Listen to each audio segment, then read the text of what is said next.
Subscribe now and press the bell icon. Never miss an update. नमस्कार दोस्तों, स्वागत है आपका हमारे इस YouTube चैनल ब्यूटीफुल नेचर में। दर्शकों, पिछले कई मनोहारी दृश्यों से मैंने आपको रूबरू कराता आया हूँ। कई तरह के प्राकृतिक दृश्यों को मैं और छवियों को आपके समक्ष रखता रहा हूँ। आज इसी कड़ी में हम लोग बात करेंगे पीपल के पौधे के ऊपर। दर्शकों, दरअसल अगर पीपल के पौधे को आप देखें तो हमारे धर्म से जुड़ी जितनी भी मान्यताएं हैं वो पीपल वृक्ष से शुरू होती हैं, और वैज्ञानिक पक्ष से अगर देखें तो पीपल भी अत्यंत श्रेष्ठकारी वृक्ष माना गया है। पीपल की जितनी भी तारीफ की जाए कम है दर्शकों, क्योंकि कहा गया है कि पीपल के वृक्ष में अगर वैज्ञानिक दृष्टिकोण से देखें तो आप 100% शुद्ध वायु का संचार होता है। शुद्ध ऑक्सीजन का जो निर्माण है हमारे पीपल वृक्ष में निरंतर 24 घंटा होते रहता है। जिस आयाम से हम पीपल के वृक्ष को समझते हैं, दरअसल में पीपल के वृक्ष की उपयोगिता अत्यधिक और प्राचीनतम काल से सर्वाधिक मान्य है। क्योंकि जरा इस पीपल वृक्ष को आप देखें, इसके एक एक पत्ते को आप देखें, इसकी टहनियों को देखें, इसकी नज़ाकत को देखें, इसकी खूबसूरती को देखें, इनकी जड़ों को देखें, तो आप किसी भी भाग को इससे अछूता ना पाएंगे। जैसे कहा जाता है, रुपहली चांदनी रातों में हया से जो चंद्रमा का दीदार होता है, उसकी ज्योतिषना में जो चांदनी दिखती है, जिसे आप एक बूंद भी अलग नहीं कर सकते। जैसे सिक्के के दो पहलू का आप बिल्कुल अलग नहीं कर सकते, ऐसे ही प्रकृति से पीपल के वृक्ष को आप कभी जुदा नहीं कर सकते, क्योंकि वजूद प्रकृति का वर्षों से सनातन की धर्म और धरा सदियों से पीपल की छाया में ही पली बढ़ी और संवर्धित होती रही है।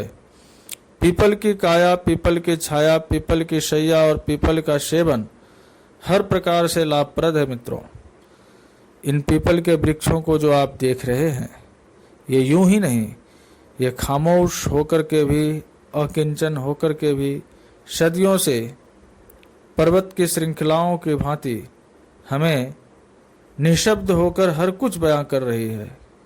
तात्पर्य, प्रकृति के इस अद्भुत सौगात को हम आप अपने जीवन में उतारें, इनकी पूजा करें, इनकी वंदना करें, क्योंकि संपूर्ण प्राण का संचार करने की क्षमता अगर किसी वृक्ष में है इस प्रकृति में, और वो भी 100%, तो वो केवल मात्र पीपल के वृक्ष में ही है। इसलिए ये हमारे लिए पूजनीय है धर्मशास्त्रों में। वैज्ञानिकों के लिए यह एक अनुसंधान का विषय रहा है और सतत यह विषय रहेगा भी। तथा ऑक्सीजन के रूप में जो यह संपूर्ण प्रकृति को एक वरदान के रूप में हम सबों के बीच परोसा गया है, यह प्रकृति का नियामक ही नहीं बल्कि संपूर्ण ज्यामितीय पिंड के रूप में अवस्थित किया गया है। पीपल के वृक्ष का संपूर्ण संरचना, अभिरचना, उसकी बनावट को अगर आप देखें तो पूर्ण रूप में वैज्ञानिक है। उसकी जटिलता को समझना वैज्ञानिकों के लिए आज भी एक गंभीर विषय है, परंतु हमारे ऋषियों ने इससे संबंधित कई प्रकार के मतों को रखा, साक्ष्यों को रखा, प्रमाणों को रखा, और हम उनसे अवगत होते रहे। और उसकी सच्चाई की कसौटी पर जांच करने पर हमने पाया कि यह बिल्कुल सत्य है कि पीपल का वृक्ष हमें पूर्ण रूपेण संवर्धन करने की क्षमता रखता है। दर्शकों, पीपल के वृक्ष का प्रयोग हर प्रकार से आप कर सकते हैं। औषधि के रूप में, अपने दुष्ग्रहों के प्रभाव को कम करने के लिए, तथा शरीर जन्य अन्य दुसाध्य रोगों की निवृत्ति के लिए भी।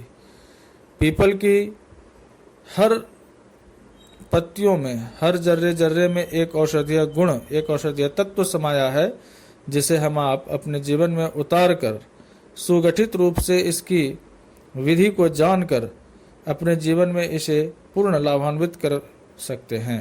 क्योंकि इसकी लुभावना, इसका जो सौंदर्य है, इसकी जो प्राकृतिक मादकता है, वो चिर स्मरणीय, चिर शाश्वत और चिर पुरातन रही है। तो दोस्तों, मेरा वीडियो कैसा लगा आप ज़रूर मुझे कमेंट बॉक्स में बताएं, तथा अगर ये वीडियो पसंद आया हो तो अधिक से अधिक लोगों को सब्सक्राइब करें और शेयर करें, ताकि मैं आपके लिए और भी नए नए वीडियोस अपडेट करता रहूं। तब तक के लिए धन्यवाद।